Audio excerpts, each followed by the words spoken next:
우리 좌우에 계신 분들과 인사하겠습니다. 예수가 그리스도십니다. 우리 한 번 더 인사하겠습니다. 그리스도께서 모든 문제를 완전히 끝내셨습니다.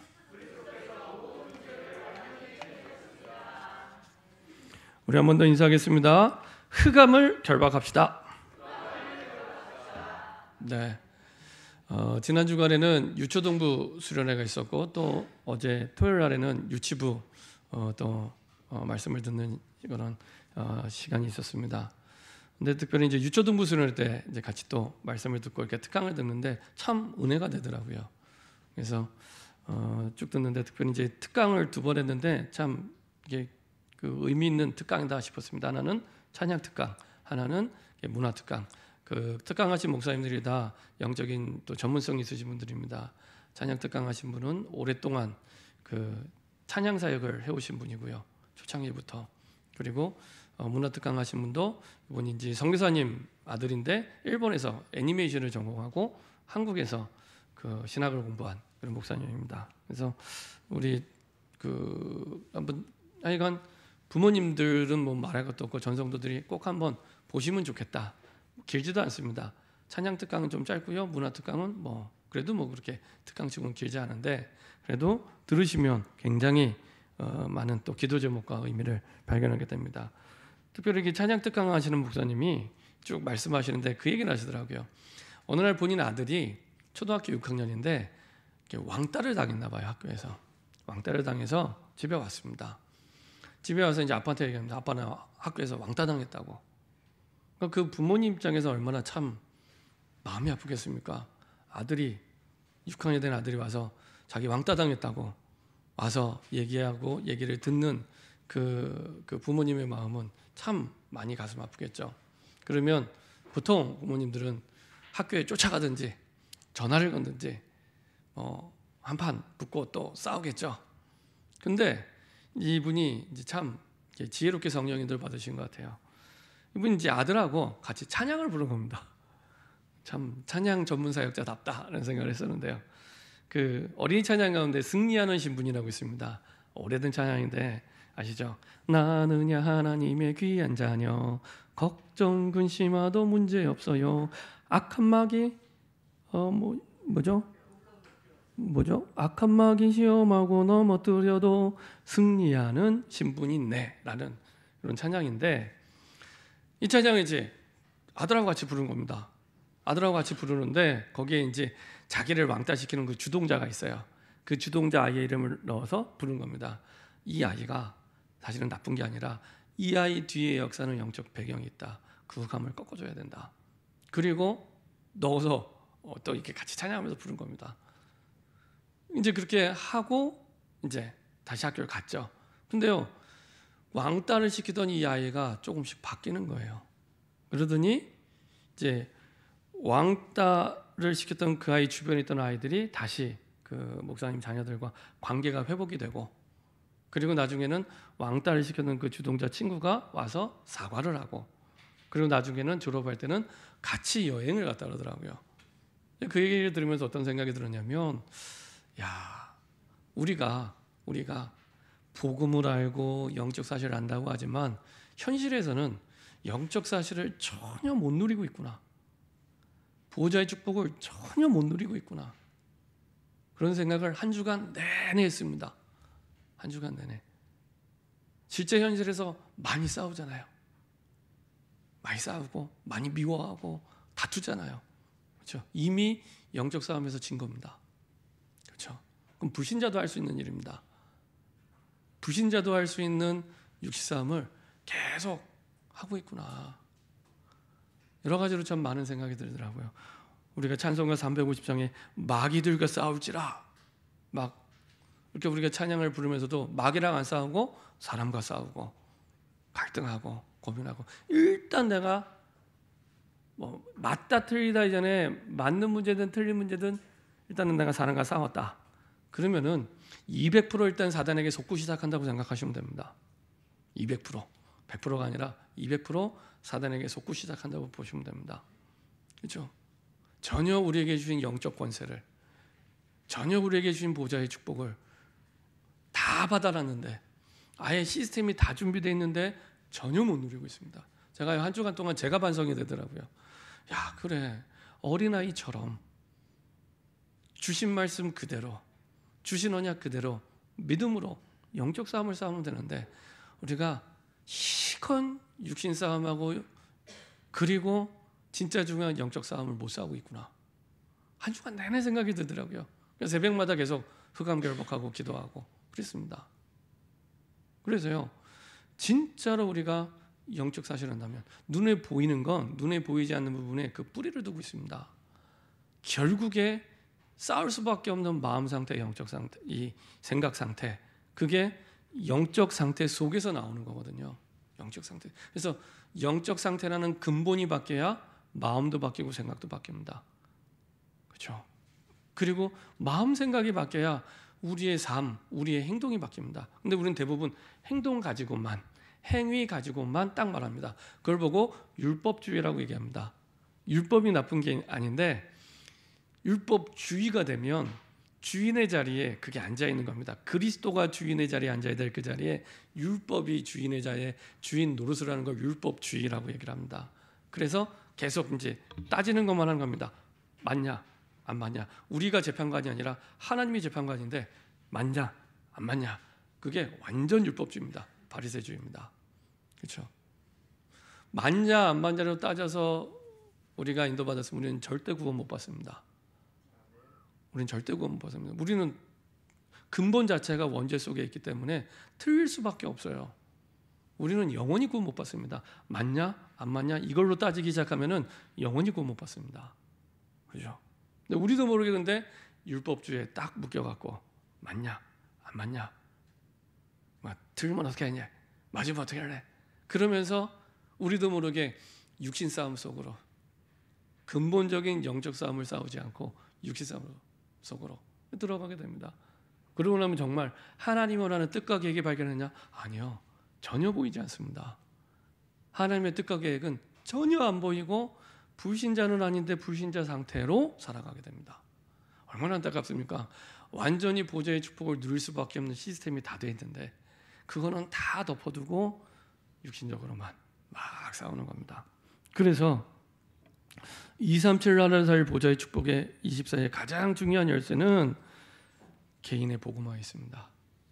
진짜 나에게, 다른 사람이 아닙니다. 나에게, 내가 교회를 10년 다녔다, 20년 다녔다, 평생 했다, 아무 상관없습니다. 나에게 예수가 그리스도여야 하는가? 그렇죠? 거기에 대한 이유 있는 언약이 나에게 정말인가? 그냥 말 말고요, 이유 있는 언약이 나에게 있는가? 그렇죠? 그래야 상황이나 환경에 따라 흔들리지 않습니다. 언약이, 여기에 대한 언약이 있어야 흔들리지 않습니다. 나는 흔들리는 수준인데 그 언약이 나를 붙잡고 갑니다. 그래서 정말로 왜 꼭 나에게 예수가 그리스도여야 하는가? 이게 알면 알수록 그 깊이와 넓이와 높이가 완전히 다르게 됩니다. 그럼요, 알면 알수록 이미 보좌의 축복이 내 안에 있음을 깨닫고 누리게 됩니다. 사도행전 1장 1절 8절에 있는 말씀대로 그리스도 복음의 언약을 내가 누리다 보니 하나님의 나라가 임하기 시작하죠. 특별히 그런 한 사람 한 사람이 움직이는 곳마다, 특별히 그런 교회 속에서 내게 임하는 보좌의 축복이 예배를 통해 우리와 우리 후대에게 전달되기 시작합니다. 말로 우리 후대에게, 다른 사람에게 말로 전달되는 게 아니라 함께 그 자리에서 예배를 통해 느끼기 시작합니다. 아, 보좌의 축복이 이런 거구나. 말로 설명될 수 없는 그 너머에, 사도행전 1장 12절 14절에 마가다락방에 모인 사람들이 그런 모임이었습니다. 그리고 내게 주신 보좌의 축복을 이제는 나로 끝나는 게 아니라 세상에 전달하라고 우리에게 주셨거든요. 세상에 전달하는 그 한 현장의 축복을 누리는 증인으로. 그래서 예루살렘과 온 유대와, 예루살렘 지금 제자들이 있는 그 현장이죠. 다시 말하면 우리가 지금 있는 그 자리, 그게 기쁠 수도 있고 힘들 수도 있고 어려울 수도 있습니다. 근데 있게 하신 하나님의 절대 계획이 있습니다. 그래서 지금 있는 그 자리, 그렇죠? 그게 세계복음의 아주 중요한 첫 번째 시작입니다. 지금 있는 그 자리, 내가 있는 가정, 지역, 직장, 우연히 어쩌다가 흘러가다가 그 자리에 간 게 아니고요.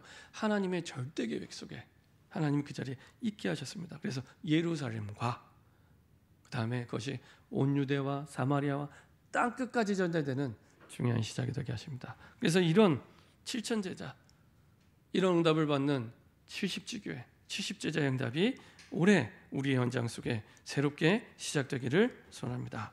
자, 그러면 하나님께 이제 질문을 한 가지 하시면 됩니다. 이런 어마어마한 237 나라를 보좌의 축복의 24 속에 우리를 불러주셨는데, 그럼 지금 과거는 지나갔고 미래는 아직 오지 않았고 지금 하나님은 우리에게 무엇을 응답하기 원하시는가? 이런 여러 가지 상황 속에서 우리가 영적 싸움을 싸워야 되는데, 그럼 하나님이 지금 우리에게 무엇을 응답하기 원하시는가? 오늘 창세기 37장에 보니까 요셉에 대한 내용들이 잘 나와 있습니다.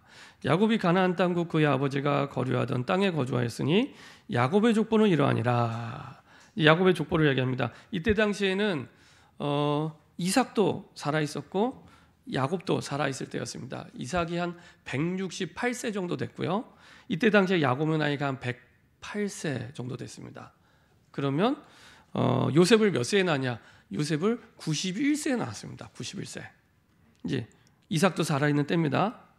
야곱의 족보는 이러하니라. 요셉이 17세의 소년으로서 그의 형들과 함께 양을 칠 때 그의 아버지의 아내들 비라와 실바. 비라와 실바는 아시죠? 그 원래 있던 야곱이 그렇게 보고 싶어 했던 라헬과 그 언니의 몸종이었습니다. 몸종이었는데 나중에 이제 다시 아내로 맞아들이면서 이제 아이를 낳게 되죠. 그 비라와 실바의 아들들과 더불어 함께 있었더니 그가 그들의 잘못을 아버지에게 말하더라. 요셉은 노년에 얻은 아들이므로 이스라엘이 여러 아들들보다 그를 더 사랑하므로 그를 위하여 채색 옷을 지었더니, 제가 볼 때 뭐 요셉이 성격이 원래 나빠서 그런 것 같지 않은데 그 형들이 하는 잘못을 보고 그대로 얘기를 한 거죠. 좋은 말로 하면은 본인은 잘못에 물들지 않고 가서 얘기를 했지만 사실은 고자질을 한 거죠. 그러니까 참 이렇게 미울 수밖에 없는. 그래서 4절에 보면은 그를 미워하여, 이 요셉을 미워하여 그에게 편안하게 말할 수 없었더라. 보통 유대인들은 샬롬 하는 이게 그냥 평상시, 옛날에 우리 그 어르신들 보면은 밤새도록 안녕하셨어요 하는 그런 평상시 인사인데, 형들이 요셉을 볼 때 그런 평상시 인사도 못할 만큼 늘 심기가 불편한 거예요. 두고 보자. 걸리기만 걸려봐라. 그러니까 이런 상황입니다. 지금 형들이. 그런 상황 속에 아버지는 또 이 요셉만 이뻐하시는 거예요. 그래서 채색 옷, 단순하게 이게 색동정오리를 입혔다는 얘기가 아니고요. 이 당시에 이 채색 옷은 보통 옛날에는 옷이 그 사람의 신분을 나타내잖아요. 채색 옷을 입혔다는 얘기는 여러 아들들이 있는데 저 아들 내 후계자가 될 거야, 이런 의미가 있습니다. 근데 이 요셉이 장자가 아니잖아요. 장자는 르우벤인데, 근데 11번째 아들을 장자가 될 거야 라고 채색 옷을 입혀줬으니 그렇지 않아도 마음이 불편했는데 진짜 미움이 생기겠죠. 아니 11번째 아들을 후계자로? 막 이런 생각이 드는 그런 상황입니다. 그러니까 아빠도 요셉 편이에요. 자, 그러는 가운데 이제는 이렇게 불난데 기름 붓는 것처럼 이제 한술 더 떠서 꿈 얘기를 합니다. 꿈 얘기를. 이런 샬롬도 할 수 없을 만큼, 아침에 일어나서 간단한 인사도 못할 만큼 형들과의 관계가 불편한데, 거기에 이제 요셉이 눈치 없이, 하여간 나쁜 건 아니지만 눈치는 진짜 없었던 것 같아요. 눈치 없이 요셉이 꿈을 꾸고 자기 형들에게 말하며 그들이 그를 더욱 미워하더라. 요셉이 그들에게 이르되 청하건대 내가 꾼 꿈을 들으시오. 참, 우리가 밭에서 곡식단을 묶더니 내 단은 일어서고 당신들의 단은 내 단을 둘러서서 절하더이다. 그러니까 드디어 이제 불난데 기름 부었죠. 그의 형들이 그에게 이르되 내가 참으로 우리의 왕이 되겠느냐, 참으로 우리를 다스리게 되겠느냐 하고 그의 꿈과 그의 말로 말미암아 그를 더욱 미워하더니. 너무 당연하겠죠. 근데 이쯤 되면 알아차려야 되잖아요. 그만해야겠다. 말해도 못 알아들으니까. 근데 여기에 한술 더 또 한 번 얘기합니다. 요셉이 다시 꿈을 꾸고 그의 형들에게 말하이르되 내가 또 꿈을 꾼 즉 해와 달과 11별이 내게 절하되이다 하니라. 드디어 이제 폭발했습니다. 10절에 그가 그의 꿈을 아버지와 형들에게 말하매 전혀 눈치가 없습니다. 아버지가 그를 꾸짖고 그에게 이르되 내가 꾼 꿈이 무엇이냐? 나와 내 어머니와 내 형들이 참으로 가서 땅에 엎드려 내게 절하겠느냐? 우리 옛날 조선시대처럼 굉장히 이스라엘도 유교적인 분위기입니다. 그런 상황 가운데 형들이 절할 뿐만 아니라 아버지 어머니 전부 나한테 절한다고 한 번이 아니라 또 얘기를 했으니, 그렇죠? 근데 중요한 건 11절입니다.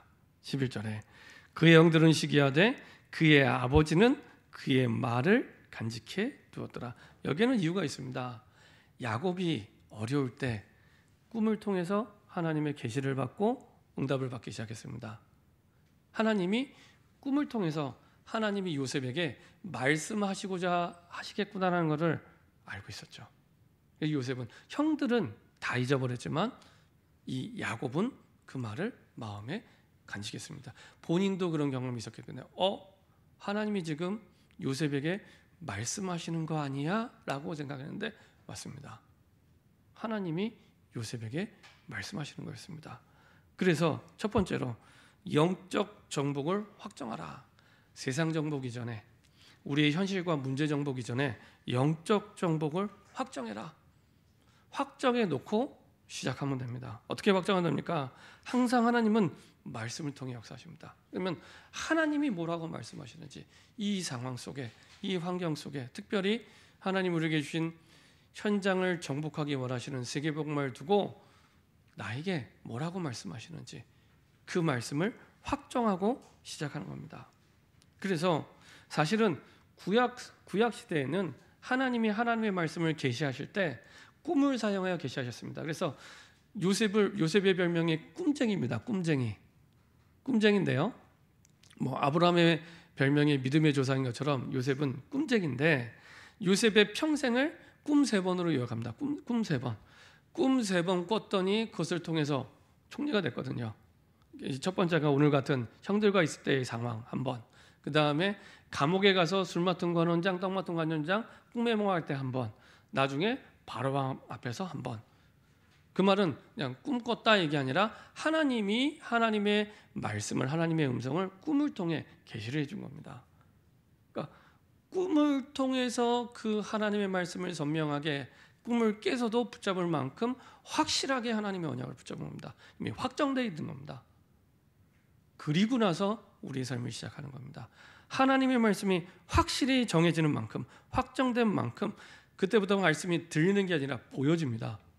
말씀이 보여집니다. 말씀이 이렇게 이루어지고 성취되는구나. 보여지기 시작합니다. 사람을 통해, 상황을 통해. 그럼요, 말씀이 보여지면 그 속에 뭐가 보이냐?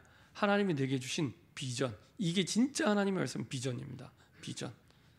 하나님이 주시는 비전이 그 말씀 속에서 보여지게 됩니다. 말 그대로 하나님의 계획. 이 노예가 고난이 아니라 하나님은 다 계획이 있었구나.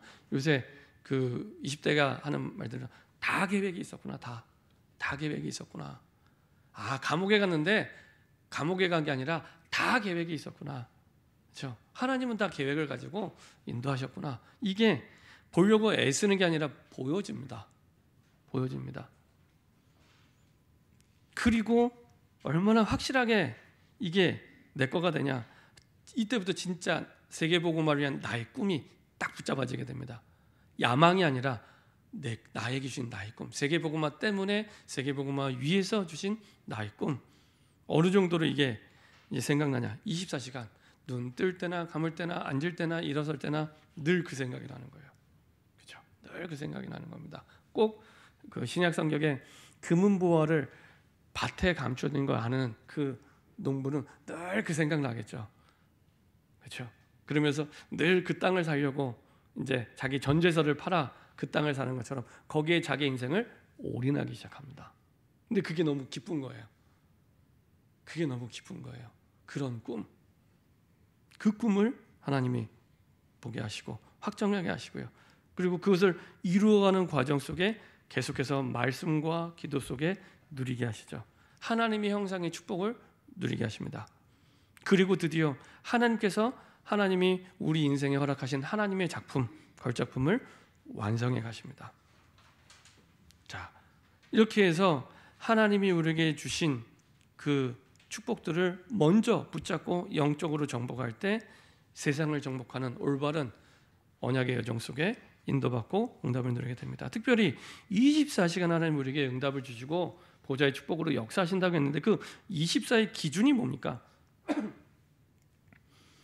하나님이 주신 이 귀중한 언약을 붙잡고 하루에 내가 5분만이라도 날마다 시간을 정해놓고 내가 누린다면 이게 나만의 리듬이 생깁니다.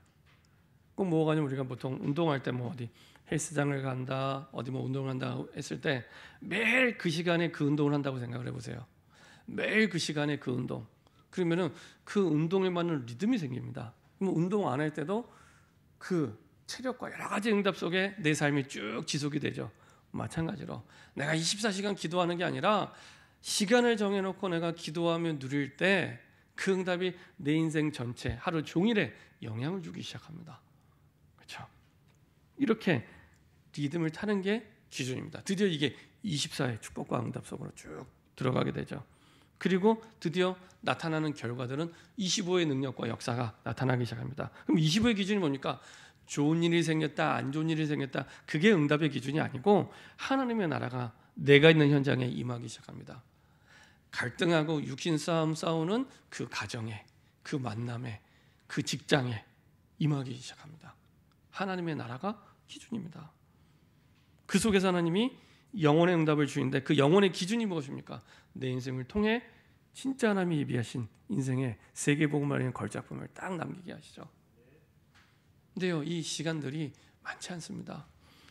지난주에는 안타까운 소식이 참 많이 들렸죠. 보니까 소방관 3명이 불 끄러 들어갔다가 그것도 잔불 제거로 들어갔다가 갑자기 불이 확 올라가면서 돌아가시게 되는데 굉장히 안타깝더라고요. 보니까 그 한 명은 예비 신랑 31살 예비 신랑이었고 또 한 명은 25살인데 그 소방관으로 이제 일 시작한 지 9개월밖에 안 됐대요. 25살인데 잘생겼어요. 참 왜 그래 참 잘생겼는지. 잘생기고 특전사 출신이에요. 특전사를 제대하고 소방관에 지원한 지 9개월 만에. 진짜 안타깝더라고요. 그거 보면서 참 이제 하루아침에 그것도 불이 막 처음에 타오를 때가 아니라 한번 끄고 잔불 제거하러 5명이 들어갔다가 2명은 어떻게 살아나오고 3명은 그 자리에서 이제 죽음을 맞이하게 됐습니다. 또 전에 제가 섬기던 교회에서 이제 한 명이 소천을 했는데, 이분도 젊은 집사님이에요. 지난주에 소천을 했습니다. 소천했는데 20대 후반이죠. 아직 30이 안 됐습니다. 근데 20대 초반에 결혼을 해서 애를 2이나 낳았어요. 근데 이제 여러 가지 상황 속에 결국에는 이제 갈등하다가 이혼하게 되고 이제 혼자서 살아가겠다고 이제 미용일을 배우다가 근데 마침 이제 애들 방학이라서 이제 그 이혼한 남편 집에 데려다 주고 돌아오면서 놀러 가다가 밤에 이제 시골길에서 교통사고로 하루 아침에 소천하게 됐습니다. 그러면서 이제 그 친구를 그래도 한 5년 6년을 쭉 지켜봐 왔는데 참 안타깝더라고요. 와 진짜 짧구나. 진짜 길지 않은 인생이구나. 아무도 그러니까 그 어머님이 장로님인데 너무 황망해하시더라고요. 갑자기 잘 갔다가 그래서 시간은 우리를 기다려주지 않는구나. 그렇죠? 그래서 사실은 과거는 지나갔고 미래는 아직 오지 않았는데 오늘 내가 어떻게 내가 인도받느냐 이것이요 우리의 미래를 결정하고 인도받게 됩니다. 자, 이렇게 영적인 정복을 확정하고 나니 요셉이요 이제 미리 정복하기 시작합니다. 사회, 정치, 세계 현장 속에 미리 정복하기 시작합니다.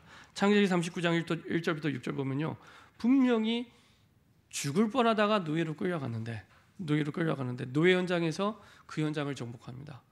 그렇죠? 여호와께서 요셉과 함께함으로 말미암아 그 현장에서 뇌로 비참한 인생을 살아야 되는데 그게 아니라 가정 총무가 돼서 오히려 미래를 두고 중요한 훈련을 받게 됩니다. 전에 말씀드린 대로 가정 총무가 그냥 가정 집사님 정도가 아니라 사실은 그 당시에 이 요셉에게는 요셉이 2,000명의 그 노예를 이끌어가는 리더가 된 겁니다. 근데 이때 당시에 요셉의 나이가 20대 초반입니다. 20대 초반에 2,000명을 움직이는 리더가 되는 일은 쉬운 일이 아닙니다. 그러니까 미래를 두고 하나님이 그런 훈련의 과정 속에 인도하시죠. 그리고 억울하게 누명을 쓰고 또 감옥에 끌려가게 됩니다. 근데 그곳에서는요, 미래의 정치를 정복할 수 있도록 술 맡은 관원장, 떡 맡은 관원장, 왕의 최측근들을 만나게 하십니다. 왕의 최측근들 만나게 해서 그 속에서 미래의 정치를 준비하고 정복할 수 있도록 하나님께서 준비시키시죠. 그리고 드디어 하나님의 시간표가 됐을 때 창세기 45장 1절부터 5절, 하나님은 그 당시 세계를 움직이고 정복했던 강대국 애굽의 총리로서 세계를 살리는 일에 쓰임받도록 그 자리에 세우십니다. 세 번째로, 이렇게 하나님께서는 이런 축복의 현장에 응답을 주셨기 때문에 시기, 질투, 누명을 쓴 노예로, 죄 없는 죄수로, 그리고 심히 부담스러울 수 있는 강대국의 총리로, 그것도 그 당시에 최연소 총리, 그 당시 법으로는 만 30세가 돼야지 총리가 될 수 있습니다. 총리가 될 자격이 주어집니다. 근데 딱 30세가 됐을 때 하나님은 총리로 세우시죠.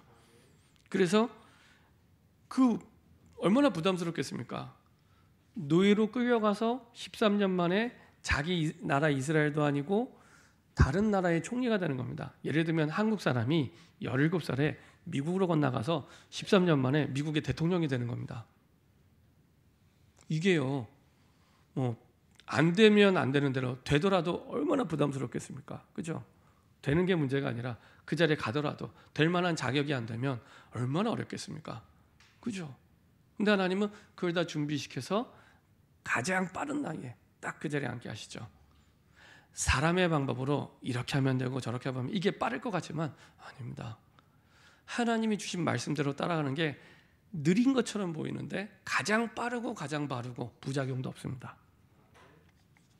이렇게 하나님은 이미 정복된 것을 모든 상황 속에 확인을 시켜주시죠. 결론입니다. 하나님은 2022년 우리에게 새롭게 시작하길 원하십니다. 어떻게 시작할 거냐? 영적 서밋으로 새롭게 시작하길 원하십니다. 그래서 영적 서밋의 축복을 누릴, 보좌의 축복을 누릴 서밋 타임을 하나님 우리의 삶 가운데 가지길 원하십니다. 그래서 서밋 타임을 통해서 내가 어느 현장에 있든지 내게 주신 보좌의 축복을 24시간 누리도록 하나님이 인도하고 계십니다. 그래서요, 이대로 한번 해보세요. 아침 시간, 낮 시간, 밤 시간을 이렇게 세팅하셔서 이대로 한번 해보시기 바랍니다. 아침 시간이 어떤 시간이에요? 아침에 눈 뜨고 혼자 있는 그 빈 시간입니다. 시편 5편 3절 한번 보도록 하겠습니다. 다윗의 아침 시간입니다. 이때 당시에 다윗은 이미 왕이 되어 있을 시간인데요, 왕이 되었음에도 불구하고 어떤 시간을 가졌는지 시편 5편 3절입니다. 같이 한 목소리로 합독하겠습니다. 여호와여, 아침에 주께서 나의 소리를 들으시리니 아침에 내가 주께 기도하고 바라이다. 여기서 말하는 아침은 해 뜨기 전을 얘기합니다. 우리가 보통 말하는 아침이 아니고 보통 해 뜨기 전 아침을 얘기합니다. 보통 우리말로 하면 이제 새벽이죠. 여호와여, 아침에 주께서 나의 소리를 들으시리니 아침에 내가 주께 기도하고 바라리이다. 왕이 할 일이 어마어마하게 많은데, 중요한 일이 많은데 아침에 일어나서 가장 먼저 한 일이 하나님을 향하는 일이었습니다. 이게 첫 시작입니다. 어떤 청년이 얘기하더라고요. 여러 가지 잘하고 싶은데 잘 안 바뀌어지는 습관들이 있잖아요. 게임이라든지 인터넷, 유튜브, 얼마나 많이 우리의 눈과 귀를 빼앗고 마음과 생각을 빼앗아서, 제가 볼 때는 하나님을 향하는데 제일 큰 방해는 게임, 인터넷, 유튜브 이런 것들이 제일 큰 방해가 됩니다. 왜냐하면 그 하루 종일 보다가 이렇게 기도하려고 해보세요. 안 됩니다. 기도. 그렇죠? 이미 생각을 빼앗기고 마음을 다 빼앗겼기 때문에, 이미 보는 것을 빼앗기고 듣는 걸 빼앗겼기 때문에 기도가 안 됩니다. 그렇죠? 근데 이제 안 되잖아요. 근데 이제 주일 예배까지 영향을 주게 됩니다. 그래서 그런 얘기 있습니다. 그래도 가끔 말씀을 들으면서 은혜 받더라고요. 그래서 어떤 말씀에 은혜 받대? 그래. 그러면 오늘 밤부터라도 자기 전에 그 말씀을 내가 1분만이라도 눈을 감고 묵상을 하고 마음에 담고 자. 그리고 아침에 눈 뜨면 첫 생각을 가장 먼저 떴을 때 다른 생각하지 말고 내가 어제 붙잡은 그 말씀, 예를 들면은 뭐 시편 5편 3절이면 눈 뜨자마자 시편 5편 3절을 생각을, 다른 생각이 들어오기 전에 시편 5편 3절 생각을. 이게 작은 부분인 것 같지만 아닙니다. 근본적으로 우리의 모든 삶을 다 바꿀 수 있습니다. 다 바꿀 수 있습니다. 예. 불신자도 명상을 하면은 귀신이 역사하지만 그 사람의 삶을 바꿔놓습니다. 불신자도. 그렇죠? 예, 별로 안 놀라시는데 그 대표적인 사람이 애플을 만든 스티브 잡스잖아요. 완전히 이 사람은 귀신에 잡힌 사람입니다. 완전 명상합니다. 지난주인가요? 애플이 드디어 뭐 시가총액 3조 달러를 달성했다, 뭐 이런 얘기하더라고요. 전 세계에서 제일 큰 회사로. 이게 뭐 어마어마한 숫자입니다. 어마어마한 숫자입니다. 그러니까 웬만한 나라 총 생산보다도 한 회사가 더 많이 매출을 올리는 겁니다. 한 회사가. 우리나라는 비교 대상도 안 됩니다. 우리나라는 그 정도로 그 한 회사가. 근데 그 회사를 만든 사람은 완전 명상에 빠진 사람입니다. 그렇죠? 근데 정말로 복음 가진 우리가 하나님의 말씀을 묵상한다, 한 구절을 묵상해도 완전히 다른 힘을 얻게 됩니다. 근본적으로 우리의 모든 걸 다 바꿀 수 있습니다. 그 정도로 어마어마한 보좌의 축복이 와 있습니다. 그래서 눈 뜰 때 네가 다른 생각하지 말고 말씀 생각해라. 1분. 근데 중요한 그 1분을 매일 해봐. 그럼 우리가 뭐 시간이 없거나 능력이 없는 게 아니잖아요. 1분을 매일 해봐. 그럼 리듬이 생깁니다. 그때부터 그 말씀이 나를 완전히 바꿔가기 시작합니다. 24. 그래서 눈 떠서 내가 하루 동안 인도받을 중요한 것들을 확인하고 나의 그 모든 생각, 내가 오늘 만날 사람, 스케줄, 가는 현장을 두고 성삼위 하나님이 임하도록 기도하시면 됩니다. 하나님, 내가 오늘 누구를 만났는데 오늘 그 사람을 통해 하나님의 이번 주신 강단 말씀이 성취되게 하시고, 그리고 앞서 하늘 군대를 파송하사 그 사람을 하여금 불신하게 만들고 예수를 믿지 못하게 만들고 예배드리지 못하게 하고 말씀 운동하지 못하게 하는 모든 흑암과 저주와 사단의 세력이 떠나가 허락하여 주시고, 주의 성령께서 나에게 힘을 주셔서 이 사람을 통해 주의 영광을 보도록 허락하여 주옵소서. 이때 하나님이 이유 있는 5가지 힘을 주십니다. 영력, 지력, 체력, 경제력, 인력 하나님이 주십니다. 당연히 주십니다. 안 주시면 불법입니다. 주십니다. 왜냐? 하나님의 일을 이루어야 되기 때문에 주십니다. 그렇죠? 저는 특별히 오력을 기도할 때 이게 제게 주신 성경 구절을 가지고 같이 기도합니다. 그냥 오력을 주시옵소서 이렇게 기도 안 하고요. 하나님, 정말로 열왕기하 2장 9절부터 11절에 주신 말씀대로 정말로 전도자에게 주셨던, 엘리사에게 주셨던, 바울에게 주셨던 갑절의 영감을 허락하여 주옵소서. 기록을 두고 기도할 때 하나님, 골로새서 2장 2절 3절에 보니까 그리스도 안에 모든 지혜와 지식이 다 있다고 했는데 이게 진짜 증명되도록 나에게 지혜를 달라고. 체력을 두고 기도할 때는 하나님, 마가복음 16장 5절부터 15절부터 20절에 온 천하에 다니며 복음 전할 만큼 나에게 체력을 주옵소서. 혹여나 내가 무슨 독을 마실지라도 해를 받지 아니하며 혹시 아프면 20절에 말씀을 확실히 증거하는 증거가 되게 하여 주옵소서. 경제력, 창세기 26장에 하나님 한 해의 농사를 지었더니 100배의 축복, 그렇죠? 그리고 셈을 얻는 정도가 아니라 셈의 근원을 얻는, 그리고 르호봇의 경제의 축복을 누리도록. 그리고 인력, 사도행전 18장 1절부터 5절에 하나님 정말로 평생 함께 가는 제자를, 하나님 브리스길 아굴라를 바울에게 만나게 하시는데 제자를 세우고 파송할 만큼 나에게 인력을 더하여 주옵소서. 하나님의 말씀을 가지고 기도합니다. 하나님이요, 힘을 주시더라고요. 자, 이렇게 아침을 시작하고 낮 시간이 되면은 하나님이 어떻게 인도하십니까? 시편 23편입니다. 우리 1절만 보도록 하겠습니다. 시편 23편 1절입니다. 1절부터 6절까지 너무 소중한 말씀이지만 1절만 우리 한번 보도록 하겠습니다. 자, 1절입니다. 여호와는 나의 목자시니 내게 부족함이 없으리로다. 분명히 부족한데, 현실로 부족한데 부족함이 없는 거예요. 이게 문제가 와도 괜찮고 안 와도 괜찮고 아무 상관없어요. 그가 나를 푸른 풀밭에 누이시며 쉴 만한 물가로 인도하시는 도다. 그렇죠? 나를, 내 영혼을 소생시키시고 자기 이름을 위하여 의의 길로 인도하시는 도다. 내가 사망의 음침한 골짜기로 다닐지라도 해를 두려워하지 않을 것은 주께서 나와 함께 하심이라. 주의 지팡이와 막대기가 나를 안위하시나이다. 주께서 내 원수의 목전에 눈앞에서 보란듯이 내게 상을 차려주시고, 얼마나 감사합니까? 나 할 수도 없고 하지도 못하는데 원수의 목전에서 보란듯이 상을 차려주시고, 기름을 내 머리에 부으셨으니 내 잔이 넘치나이다. 안 싸워도 됩니다. 안 싸워도 승리를 보장해 두셨습니다. 내 평생의 선하심과 인자하심이 반드시 나를 따르리니 내가 여호와의 집에 영원히 살리로다. 이런 우리 낮 시간의 삶으로 하나님이 바꾸십니다. 그리고 하루를 마무리하는 밤 시간입니다. 이제 모든 걸 마치고 혼자 있는 그 시간이 밤 시간입니다. 9시가 됐다고 밤 시간이 아니고 이제 하루를 마무리하는 혼자만의 시간.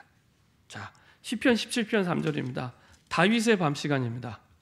다윗은 밤에 뭐 했는지, 왕이었는데 밤에 뭐 했는지 한번 보도록 하겠습니다. 우리의 밤 시간과 한번 비교해서 생각해 보시면 됩니다. 다윗의 밤 시간입니다. 같이 한 목소리로 합독하도록 하겠습니다. 주께서 내 마음을 시험하시고 밤에 내게 오셔서 나를 감찰하셨으나 흠을 찾지 못하셨사오니 내가 결심하고 입으로 범죄하지 아니하리이다. 흠이 없어서가 아니고, 그렇죠? 내 모든 거 가지고 불신앙하지 않고 말씀 속으로 가지고 들어가는 시간입니다. 그렇죠? 얼마든지 불신앙할 수 있고 원망할 수 있고 싸울 수 있는데 하나님이 주신 답이 있다는 걸 알고 있기 때문에 그 모든 걸 가지고 하나님의 말씀 속으로 들어가는 시간. 그래서요, 우리에게 와 있는 모든 문제를 우리 보고 해결하라고 말씀하신 적이 없습니다. 해결 안 하셔도 돼요. 그 모든 걸 가지고 말씀 속으로, 복음의 말씀 속으로 가지고 들어가시면 됩니다. 자, 그래서 다시 그 상황 속에 하나님 내게 뭐라고 말씀하시는지 하나님께 질문하고 말씀으로 확정하는 시간입니다.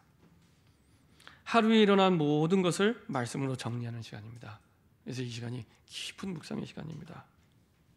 이때요, 정말로 나를 근본부터 치유하는 그 근본적인 굉장한 치유와 능력이 임하게 됩니다.